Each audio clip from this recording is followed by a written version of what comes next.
Welcome back to our channel education and learning point. दोस्तों, ये आज का हमारा टेस्ट नंबर 17 है। तो चलिए शुरुआत करते हैं अपने पहले प्रश्न की। पहला प्रश्न है हमारा, ऑपरेशन फ्लड कार्यक्रम का प्रारंभ हुआ था। ऑपरेशन फ्लड कार्यक्रम का प्रारंभ कब हुआ था? आंसर इज डी, 1970 में। ये जो ऑपरेशन फ्लड था ये किससे रिलेटेड था? ये था दुग्ध उत्पादन से संबंधित। दुग्ध उत्पादन से संबंधित था ऑपरेशन फ्लड। अगला प्रश्न हमारा प्रश्न संख्या 2, किसान क्रेडिट कार्ड योजना किस वर्ष शुरू की गई थी? आंसर इज सी, 1998। 1998 में किसान क्रेडिट कार्ड योजना की शुरुआत की गई थी। ये जो किसान क्रेडिट कार्ड योजना है इसके अंतर्गत क्या था? इसके अंतर्गत क्या था? किसान क्रेडिट कार्ड योजना के अंतर्गत देश के किसानों को एक क्रेडिट कार्ड प्रदान किया जाएगा जिसके माध्यम से उन्हें 1,60,000 रुपये का लोन दिया जाएगा।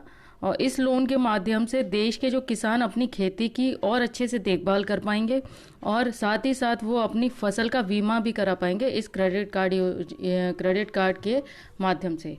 तो जो इसका आंसर था वो था हमारा ऑप्शन सी, 1998। अगला प्रश्न है हमारा प्रश्न संख्या 3, नायक समिति का संबंध किससे है? नायक समिति का संबंध किससे है? आंसर इज बी, लघु उद्योगों से, स्मॉल स्केल इंडस्ट्रीज से। अगला प्रश्न है हमारा प्रश्न संख्या 4, भारतीय लघु उद्योग विकास बैंक का मुख्यालय कहाँ है? भारतीय लघु उद्योग विकास बैंक का मुख्यालय कहाँ है? ए लखनऊ, बी मुंबई, सी नई दिल्ली, डी बेंगलोर। तो आंसर है इसका आंसर इज ए, लखनऊ में। भारतीय लघु उद्योग विकास बैंक का मुख्यालय है लखनऊ में है। ये जो भारतीय लघु उद्योग विकास बैंक, इसके जो कार्यालय हैं वो समग्र देश में भी हैं। भारतीय लघु उद्योग विकास बैंक भारत की एक प्रमुख विकास वित्तीय संस्था है। इसका उद्देश्य क्या है? भारतीय लघु उद्योग विकास बैंक का इसका उद्देश्य है पुनर्वित्त सुविधाएं और उद्योगों को अल्पकालिक ऋण प्रदान करना। पुनर्वित्त सुविधाएं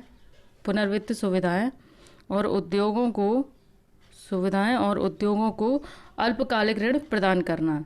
तो ये इसका मोटिव है। तो इसका आंसर है हमारा ए, लखनऊ में इसका मुख्यालय है। अगला प्रश्न है हमारा प्रश्न संख्या 5, भारतीय प्रतिभूति एवं विनिमय बोर्ड की स्थापना कब की गई थी? भारतीय प्रतिभूति एवं विनिमय बोर्ड की स्थापना कब की गई थी? Answer is 1992। ऑप्शन बी हमारा सही है। भारतीय प्रतिभूति एवं विनिमय बोर्ड को क्या बोलते हैं? सेबी, SEBI। इसका जो फुल फॉर्म है वो क्या है? सिक्योरिटी ऑफ एक्सचेंज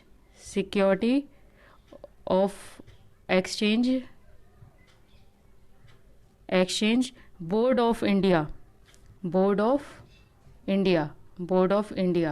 तो जो इसका मुख्यालय है सेबी का वो कहाँ पर है? इसका मुख्यालय है मुंबई में। सेबी का जो मुख्यालय है वो मुंबई में है। इसकी जो स्थापना हुई थी कब हुई थी? 1992 में। Answer B is correct. अगला प्रश्न है हमारा प्रश्न संख्या 6, भारत में रुपया का अवमूल्यन पहली बार किस वर्ष किया गया था? भारत में रुपया का अवमूल्यन पहली बार किस वर्ष में किया गया था? तो इसका आंसर इज, बताइए क्या होगा? आंसर इज 1949, 1949 में। अच्छा, ये जो अवमूल्यन है इसको क्या बोलते हैं? इसको बोलते हैं डीवैल्यूड। अवमूल्यन को बोलते हैं डीवैल्यूड। तो जो ये इसका जो अवमूल्यन का क्या मतलब, अवमूल्यन होता क्या है? ये होता है जब किसी देश द्वारा मुद्रा की विनिमय दर अन्य देशों की मुद्राओं से कम कर दिया जाए ताकि निवेश को बढ़ावा मिल सके, तो उसे अवमूल्यन कहते हैं। तो एक बार फिर से बता दूं मैं आपको, जब किसी देश द्वारा मुद्रा की विनिमय दर अन्य देशों की मुद्राओं से कम कर दिया जाए ताकि निवेश को बढ़ावा मिल सके, तो उसे अवमूल्यन कहते हैं, यानी कि डीवैल्यूड। तो इसकी जो पहली बार कब किया गया था? 1949 में। अगला प्रश्न है हमारा प्रश्न संख्या 7, जब संयुक्त राष्ट्र द्वारा पहली बार अंतर्राष्ट्रीय महिला दिवस मनाया गया था तब भारत के राष्ट्रपति कौन थे? संयुक्त राष्ट्र द्वारा पहली बार अंतर्राष्ट्रीय महिला दिवस, इंटरनेशनल वुमेन्स डे मनाया गया था, तब भारत के राष्ट्रपति कौन थे? तो आंसर है हमारा answer is D, Fakhruddin Ali Ahmed. ये हमारे भारत के 5वें राष्ट्रपति थे फखरुद्दीन अली अहमद, राष्ट्रपति। चलिए अगला प्रश्न हमारा प्रश्न संख्या 8, निम्नलिखित में से किस व्यक्तित्व को उड़न परी के नाम से भी जाना जाता है? किस व्यक्तित्व को उड़न परी के नाम से भी जाना जाता है? A PT Usha, B Dutee Chand, C PU Chitra, D Kalpana Chawla. Answer is A PT Usha. PT Usha को उड़न परी के नाम से भी जाना जाता है, जिनको queen of track and field भी कहा जाता है, जो कि एक एथलीट है। पीटी उषा एथलीट है। इनको क्या कहा जाता है? Queen of track and field भी कहा जाता है। इनको पीटी उषा को। तो आंसर इज पीटी उषा। इनको उड़न परी के नाम से भी जाना जाता है। अगला प्रश्न है हमारा प्रश्न संख्या 9। काजू के पेड़ उगाने के लिए निम्न में से किस प्रकार की मिट्टी उपयुक्त है? काजू के पेड़ को उगाने के लिए किस प्रकार की मिट्टी उपयुक्त है? आंसर इज डी बलुई दोमट मिट्टी। अगला प्रश्न हमारा प्रश्न संख्या 10। निम्नलिखित में से कौन सा राष्ट्र द्वितीय विश्व युद्ध में सहयोगी शक्ति और नामक गठबंधन का हिस्सा था? निम्नलिखित में से कौन सा राष्ट्र द्वितीय विश्व युद्ध में सहयोगी शक्ति और नामक गठबंधन का हिस्सा था? Answer is D USSR. USSR. अगला प्रश्न हमारा प्रश्न संख्या 11। गोवा राज्य को कितनी लोकसभा सीटें आवंटित की गई हैं? गोवा राज्य को कितनी लोकसभा सीटें आवंटित की गई हैं? आंसर इज ए 2 सीटें। अगला प्रश्न है हमारा प्रश्न संख्या 12। सूखी बर्फ का ठोस रूप है। सूखी बर्फ का ठोस रूप है A nitrogen, B hydrogen, C carbon dioxide, D oxygen. तो जो हमारा इसका आंसर है, आंसर क्या है इसका? Answer is C carbon dioxide. सूखी बर्फ का ठोस रूप carbon dioxide. Option C is correct. अगला प्रश्न है हमारा प्रश्न संख्या 13।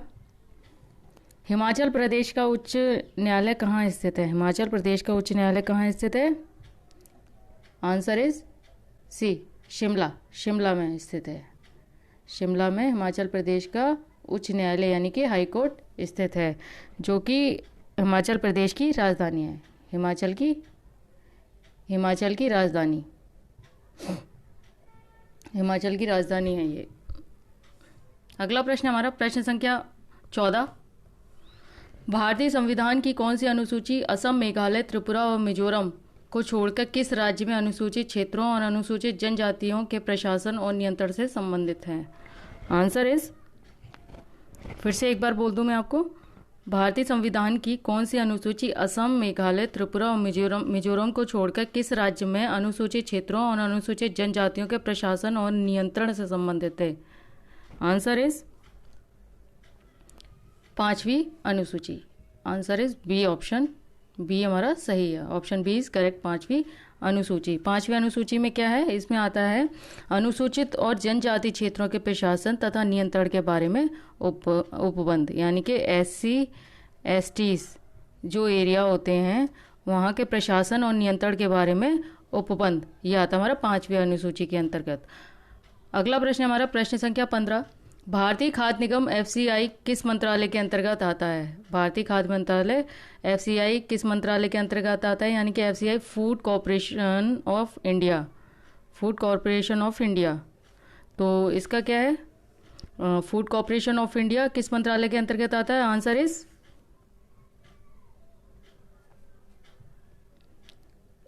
आंसर इज बताइए क्या है इसका आंसर? ए उपभोक्ता मामले और खाद्य और सार्वजनिक वितरण मंत्रालय। उपभोक्ता मामले, खाद्य और सार्वजनिक वितरण मंत्रालय यानी कि ministry of consumer affairs, food and public distribution. Ministry of consumer affairs, food and public distributions. जो FCI है, FCI ये क्या है? ये एक ये संवैधानिक निकाय है या सांविधिक निकाय है? ये हमारा सांविधिक निकाय यानी कि स्टैट्यूटरी बॉडी, सांविधिक निकाय है FCI। सांविधिक निकाय हमारा FCI है, जिसे भारतीय खाद्य निगम अधिनियम, भारतीय खाद्य निगम अधिनियम के तहत 1964 के तहत वर्ष 1965 में स्थापित किया गया था। किसको? FCI को। अगला प्रश्न है हमारा प्रश्न संख्या 16। चंद्रशेखर आज़ाद कृषि और प्रौद्योगिकी विश्वविद्यालय निम्नलिखित में से किस शहर में स्थित है? आंसर इज बी, कानपुर में। चंद्रशेखर आज़ाद कृषि और प्रौद्योगिकी विश्वविद्यालय निम्नलिखित में से किस शहर में स्थित है? वो है Kanpur. Option B is correct. अगला प्रश्न हमारा प्रश्न संख्या, अच्छा ये एक बार बता दूं, उसमें इसकी जो चांसलर हैं वो कौन है? इसकी जो चांसलर है वो है हमारी गवर्नर चांसलर हैं आनंदीबेन पटेल। आनंदीबेन पटेल इस विश्वविद्यालय के जो चांसलर हैं वो आनंदीबेन पटेल हैं। अगला प्रश्न है हमारा प्रश्न संख्या 17। विजयनगर शासकों तथा बीजापुर, गोलकुंडा और अहमदनगर की संयुक्त सेनाओं के बीच तालीकोटा की लड़ाई किस वर्ष लड़ी गई थी? विजयनगर और शासकों तथा बीजापुर, गोलकुंडा और अहमदनगर की संयुक्त सेनाओं के बीच तालीकोटा की लड़ाई किस वर्ष लड़ी गई थी? Answer is 1565। Option B is correct. अगला प्रश्न हमारा प्रश्न संख्या 18।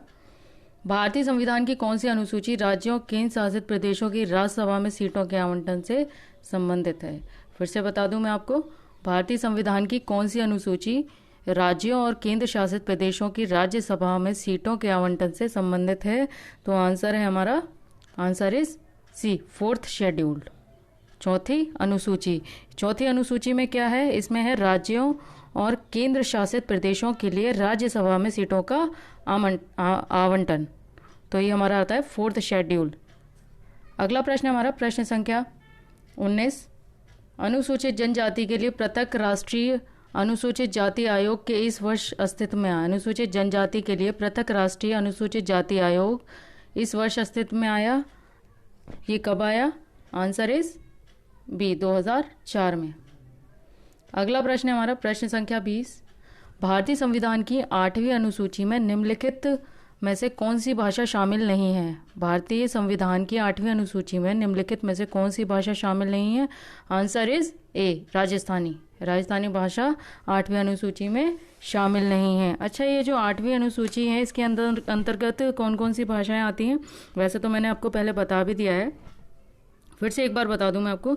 संविधान द्वारा जो हमारी प्राप्त भाषाएं हैं वो मूल रूप से 14 हैं, और जो फिलहाल जो भाषाएं हैं वो हैं हमारी 22 भाषाएं, और जिनमें है हमारी असमिया, बांग्ला, बोडो, डोगरी, गुजराती, हिंदी, कन्नड़, कश्मीरी, कोंकणी, मैथिली, मलयालम, मणिपुर, मराठी, नेपाली, ओडिया, पंजाबी, संस्कृत, संताली, सिंधी, तमिल, तेलुगु तथा उर्दू।